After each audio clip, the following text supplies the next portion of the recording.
Терме оқушылар, біз қазақ тілі грамматикасы сабағын жалғастырамыз. Балалар, біз өткен сабақтарда фонетика бөлімін өттік, Фонетика дегеніміз қазақ тілінің дыбыстар жүйесін зерттейтін саласы екендігі, және оның дауысты, дауыссыз дыбыстар, буын, тасымал сияқты мәселелерін қарастырған болатынбыз. Ал бүгінгі тақырып көп мағыналы сөздер деп аталады. Бүгінгі күннің жады мен тақырыпты дәптерлеріңізге жазып қойыңыздар. Бүгінгі сабақтан меңгеретініңіз көп мағыналы сөздердің ережесін түсіну, мысалдармен жұмыс істеу арқылы білімдеріңізді бекіту. Балалар, біз бүгін қазақ тілінің лексика саласын бастаймыз.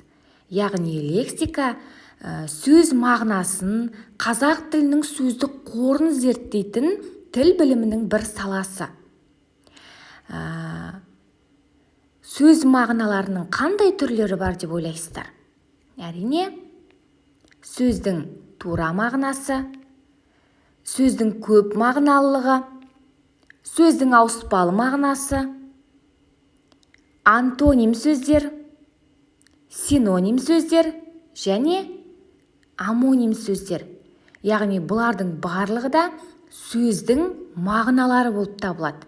Сөздің тура мағынасы, ауыспалы мағынасы және осы екеуі арқылы сөздің көп мағыналылығына бүгінгі сабақта түсінік беретін боламыз. Балалар, сөздің тура мағынасы бұл сөздің ең бастапқы мағынасы. Мысалы, терең көл, ашық терезе, өткір қайшы, домбыра шерту. Ал сөздің ауыспалы мағынасы сөз мағынасының ауысып, бастапқы мағынасынан өзге мағынада қолданылуы. Сіздерге салыстырмалы түрде сөздің тура мағынасына және ауыспалы мағынасына қатар түрде мысалдар беріп қойдым. Мысалы, сөздің тура мағынасында терең көл болса, ауыспалы мағынасында терең ой болады. Ашық терезе, яғни бұны біз көзбен көре аламыз, бұл сөздің бастапқы мағынасы. Ашық терезе сөздің тура мағынасы. Ал ашық мінез сөздің ауыспалы мағынасы. Өткір қайшы, өткір сөзі бұл жерде сөздің бастапқы мағынасы болып тұр, яғни тура мағына. Ал өткір көз ауыспалы мағынада қолданылып тұр. Қайшы сияқты оның көздің өткір екенін дәлме-дәл көре алмауымыз мүмкін. Бірақ көзі жанып тұрған адамды біз өткір көзді екен деп атаймыз. Домбыра шерту бұл сөздің тура мағынасы. Ал сыр шерту, біреумен әңгімелесу, ішкі жан дүниесін өзгеге айтып беру, бұл сыр шерту болады. Яғни сөздің тура мағынасы мен ауыспалы мағынасын түсінген болсақ, сөздің көп мағыналылығына назар аударайық. Балалар, терминдер тілінде сөздің көп мағыналылығын полисемия деп атайды екен. Яғни көп мағыналылығы сөздің бір сөздің басқа сөздермен тіркескен кездегі әр түрлі мағыналарға ие болуы.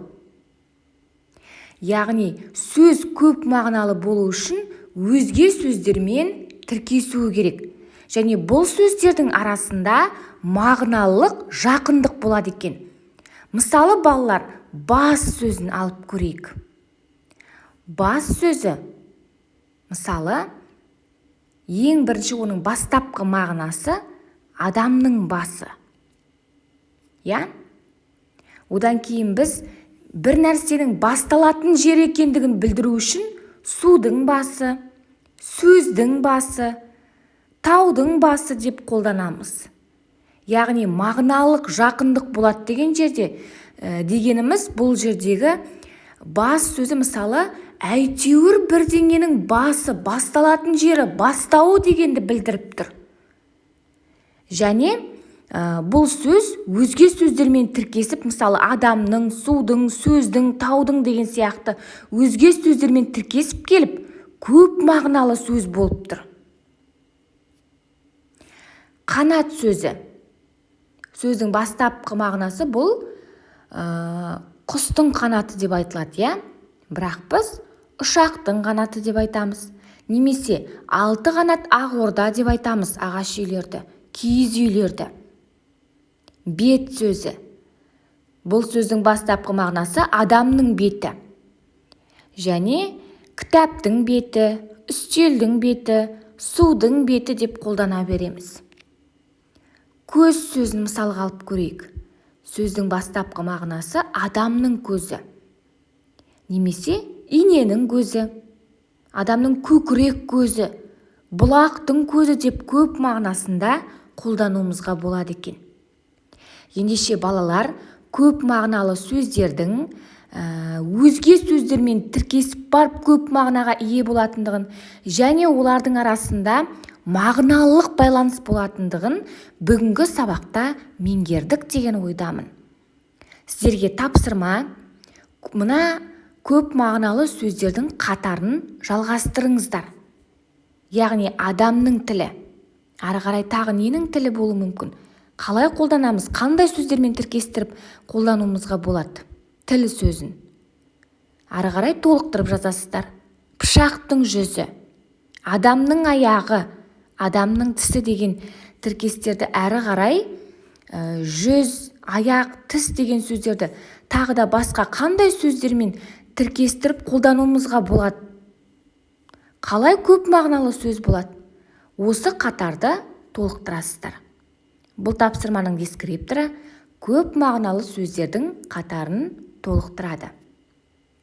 Ендеше балалар, сіздерге тапсырма орындауларыңызға сәттілік. Бүгінгі сабағымыз аяқталды. Сау болыңыздар.